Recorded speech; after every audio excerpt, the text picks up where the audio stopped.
রব্বুল আলামিন ফেরেশতাদেরকে হুকুম করলেন, যাও পৃথিবী থেকে মাটি নিয়ে আসো।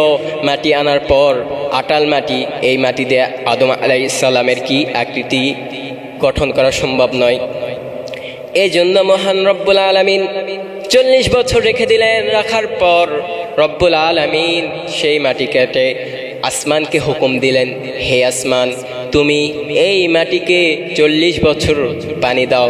এই পানি দ্বারা আসমান পানি দিতে দিতে সেই মাটিটা কাদুতে পরিণত হয়ে গেল। পরে রব্বুল আলামিন কাদুটা মাটিটা উপযুক্ত হয়ে গেল আদমের আকৃতি বানানোর জন্য, আদমের মুক্তি বানানোর জন্য উপযুক্ত হয়ে গেল। তখন রব্বুল আলামিন আদমের আকৃতি বানানোর পর সূর্যকে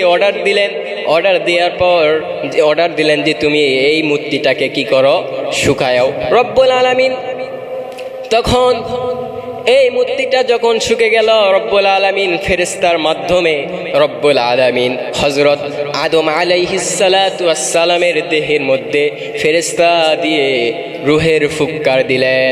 তখন ফেরেশতার ফুৎকার দেওয়ার পর রব্বুল আলামিন আশরাফুল মাখলুকাতের শ্রেষ্ঠ জীব, শ্রেষ্ঠ মানব হিসাবে রব্বুল আলামিন হযরত আদম আলাইহিস সালাতু ওয়াস সালামকে সৃষ্টি করলেন। করার পর রব্বুল আলামিন সমস্ত পৃথিবীর কোন জিনিসের কি নাম, কোন জিনিসের কি কাজ, কি উপকার রব্বুল আলামিন আদম আলাইহিস সালাতু ওয়াস সালামকে শিক্ষা দিলেন। শিক্ষা দেওয়ার পর রব্বুল আলামিন ফেরেশতাদের সামনে আদম আলাইহিস সালাতু ওয়াস সালামকে উপস্থাপন করলেন। করার পর রব্বুল আলামিন ফেরেশতাদেরকে বলল, যে তোমরা বলো, এটা বলো, সমস্ত সৃষ্টির নাম বলো, কোন জিনিসের কি কাজ তোমরা বলো। তখন ফেরেশতারা হতভম্ব হয়ে গেল। তখন ফেরেশতারা বলল, রব্বুল আলামিন আপনি আমাদেরকে যা শিক্ষা দিয়েছেন এর থেকে আমাদের বেশি কোনো জ্ঞান নাই। আপনি যতটুকুই শিক্ষা দিয়েছেন আমাদের ততটুকুই জ্ঞান।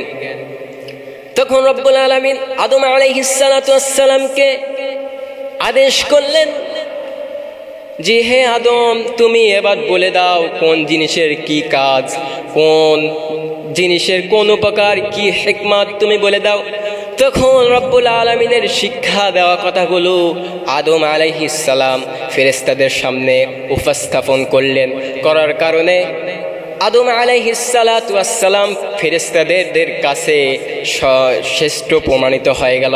তখন রব্বুল আলামিন বললেন, জি ফেরেশতা, দেখছো আমি মানুষ যে আদমকে সৃষ্টি করতে চাচ্ছিলাম, তোমরা ওই জিনেদের ভিত্তিতে আমাকে বললে এই যে ফেরেশতা, এই আদম আলাইহিস সালাম এই আশরাফুল মাখলুকাত ওই রকম হবে। দেখো আমি তোমাদের থেকেও শ্রেষ্ঠ প্রমাণিত করলাম। এটা বলার পর রব্বুল আলামিন বলতেছেন যে তোমরা সবাই আদমকে সিজদা করো। রব্বুল আলামিন এটা আদেশ দেওয়ার পর সমস্ত ফেরেশতা সিজদা করলেন। করার সাথে সাথে আশরাফুল মাখলুকাত হযরত আদম আলাইহিস সালাম শ্রেষ্ঠত্ব প্রমাণিত হয়ে গেল। তুমি মাটির আদমকে প্রথম সৃষ্টি করিয়া ঘোষণা দিলে তুমি শ্রেষ্ঠ বলিয়া।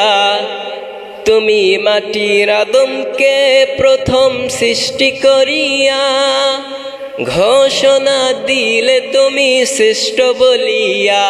তাই নূরের ফেরেশতা মাটির আদমকে করে সিজদা। তাই নূরের ফেরেশতা মাটির আদমকে করে সিজদা। সবার থেকে জ্ঞানী তুমি মহান আল্লাহু, আল্লাহু আল্লাহু তুমি জাল্লে জালালু। শেষ করে যাই না গাওয়া তোমার গুণগান, আল্লাহু আল্লাহু।